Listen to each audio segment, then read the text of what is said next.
Right now, two software engineers can have the same experience, the same technical skills, the same job title, the same team, but one of them may grow much faster over the next few years, and AI could be the reason, because something is changing inside software teams, quietly, fast. The software engineers learning AI today are not just coding faster, they're learning faster, communicating better, solving problems earlier, and making stronger technical decisions. Meanwhile, a lot of software engineers are still saying AI is overhyped, AI isn't accurate, AI can't replace real engineering. And honestly, some of that is true, but that's not the real danger. The danger is not AI replacing software engineers. The danger is other software engineers learning how to use AI better than you, because when someone saves 2 hours here, 5 hours there, 10 hours every week,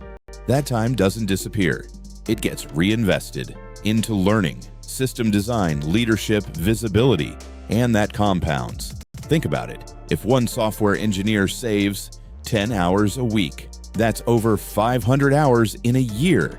That's enough time to learn system design, study architecture, build side projects, prepare for interviews, develop leadership skills, and most people won't even realize why that person is growing faster.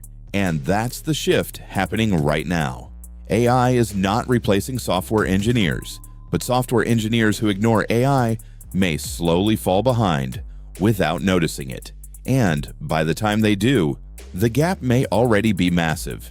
If you're a software engineer, developer, tech lead, founder, or engineering manager, and you want practical AI systems, not hype, subscribe to AI for Builders, because the software engineers learning AI today are building the careers everyone else will chase tomorrow.